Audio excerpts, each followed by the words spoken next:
नमस्कार दोस्तों, स्वागत है आप सभी का अपने YouTube channel the brain education में। तो कैसे हैं आप सब? आई होप सब अच्छे होंगे और अपनी तैयारी को जो है कंटिन्यूटी कर रहे होंगे। तो जैसे कि आप सभी को पता है, हमने एसएसटी की सीरीज़ जो है स्टार्ट की हुई है, जिसमें जो है आपका भाग 4 है, सेकंड पेपर सोल्व का। तो चलो स्टार्ट करते हैं। क्वेश्चन नंबर फर्स्ट, निम्नलिखित में से किस वर्ष में जनता पार्टी भारत में केंद्र में सत्ताधारी पार्टी बनी? तो कब बनी? 1977 में। कब बनी? 1977 में जो है पहली बार जनता पार्टी भारत के केंद्र में सत्ताधारी पार्टी बन गई। नेक्स्ट क्वेश्चन है, निम्नलिखित में से कौन सा मुद्रा आपूर्ति समय वृहद मुद्रा को व्यक्त करता है? तो कौन सा करता है? M3 और M4। तो M3 और M4 जो है, ये M का मतलब होता है मनी, ठीक है, मुद्रा की व्यापक धारणाएं हैं। M4 और M3 से व्यापक हैं। 4 में 3 के अतिरिक्त डाक खानों की जमा NSC को छोड़कर सम्मिलित किया जाता है, अर्थात M4 किसके इक्वल होती है? M3 प्लस डाक खानों की कुल जमाई NSC को छोड़कर। M3 क्या होती है?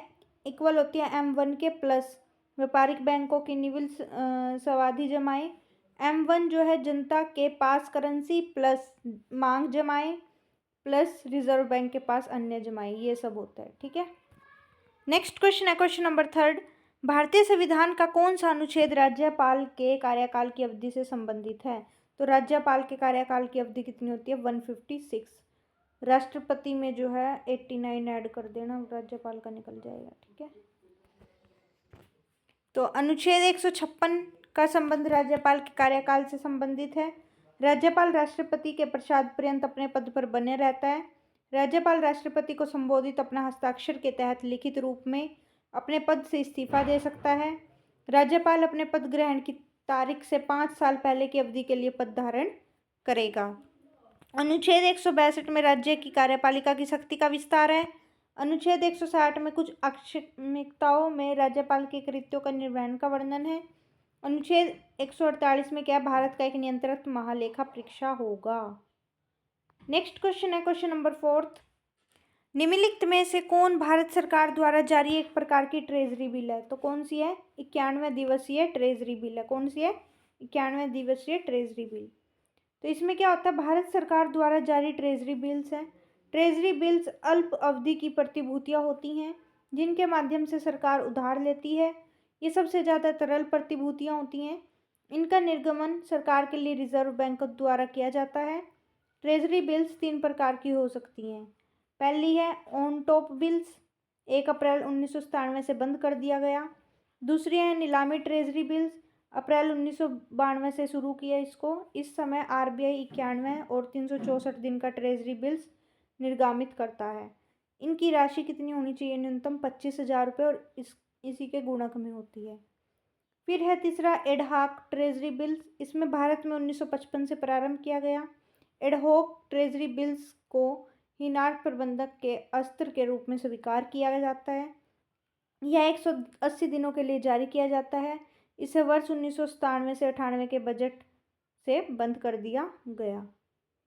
नेक्स्ट क्वेश्चन है क्वेश्चन नंबर 5, निम्नलिखित में से कौन सा तकनीकी निजीकरण को व्यक्त करता है या करती है?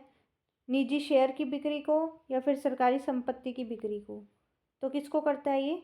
तो दोनों को ही करता है, ठीक है, प्राइवेट सेल ऑफ शेयर्स को भी और सेल ऑफ गवर्नमेंट एसेट को भी। तो आपका राइट आंसर हो जाएगा ऑप्शन नंबर बी।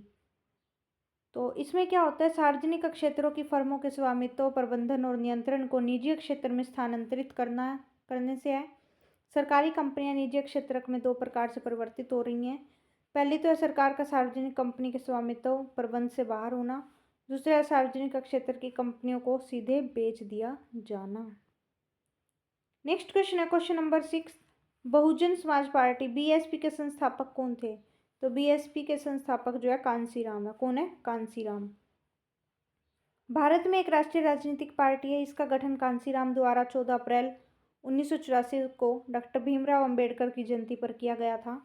यह हिंदू सामाजिक व्यवस्था में सबसे निचले स्तर के लोगों का प्रतिनिधित्व करता है। क्वेश्चन नंबर 7 था, भारतीय संविधान की समवर्ती सूची 1 से कितने तक अंक लाने वाले विषय शामिल हैं? तो कितने विषय शामिल हैं इसमें बताओ सभी? तो 47। समवर्ती सूची, समवर्ती सूची जिसको हम इंग्लिश में कौन सी लिस्ट बोलते हैं? Concurrent list. कौन सी लिस्ट? Concurrent list. पहले 47 थे लेकिन आज के टाइम पे 52 है। ठीक है, वर्तमान में 52 है। तो 3 सूचियाँ कौन कौन सी हैं सभी बताना कमेंट करके। तो समवर्ती सूची उन विषयों को शामिल किया गया जिन पर राज्य और केंद्र दोनों का कानून बना सकते हैं। भारतीय संविधान की समवर्ती सूची में 47 विषय हैं। 42वें संविधान संशोधन 1976 के बाद इन विषयों की संख्या 52 हो गई। समवर्ती सूची का विचार जो है ऑस्ट्रेलिया के संविधान से लिया गया है, याद रखना। नेक्स्ट क्वेश्चन है क्वेश्चन नंबर 8। निम्नलिखित में से कौन सी वस्तु भारतीय संविधान की समवर्ती सूची का हिस्सा नहीं है? तो कौन सी है? विवाह और तलाक। तो विवाह और तलाक कौन सी सूची में आते हैं बताना सभी। ठीक है, तो बताना सभी। तो विवाह और सूची तलाक समवर्ती सूची का विषय है। इसके अलावा शिक्षा, वन, नाप तोल, वन्य जीवों और पक्षियों के संरक्षण, न्याय का प्रशासन आदि विषय समवर्ती सूची में आते हैं। पशुपालन राज्य सूची का विषय है, जबकि सशस्त्र बल और नागरिकता संघ सूची के विषय हैं। क्वेश्चन नंबर 9 है। संघीय व्यवस्था के संबंध में निम्नलिखित में से कौन सा कथन सही नहीं है? तो कौन सा नहीं है? शक्ति का मुख्य अधिकार केंद्र सरकार के पास होता है, शक्ति का स्वरूप स्थायी होता है, या फिर संगठक इकाइयों को अपनी सुपरिभाषित शक्ति होती है, या फिर शक्ति घटक इकाइयों में निहित होती है। तो बताओ सभी। तो आपका राइट आंसर रहेगा ऑप्शन नंबर ई। तो ये ठीक नहीं है, बाकी सब ठीक है। एक संघीय सरकार वह है जिसमें संविधान द्वारा ही राष्ट्रीय सरकार और क्षेत्रीय सरकार के बीच शक्तियों को विभाजित किया जाता है और दोनों स्वतंत्र रूप से अपने अपने अधिकारक क्षेत्र में काम करते हैं। एक लिखित संविधान केंद्र और राज्य जो है दोनों को सरकार की संरचना, संगठन, शक्तियाँ, कार्यों को निर्दिष्ट करता है, उन सीमाओं को निर्धारित करते हैं जिनके भीतर उन्हें काम करना चाहिए। संघीय व्यवस्था का लक्ष्य है कि क्षेत्रीय विविधता को संयोजित करते हुए राष्ट्रीय एकता को बनाए रखना। नेक्स्ट एंड लास्ट क्वेश्चन आज की क्लास का ये आपका।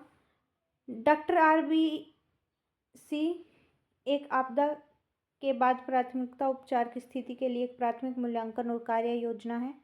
निम्नलिखित में से कौन सी DRBC का सही विस्तार है? तो कौन सा है बताओ।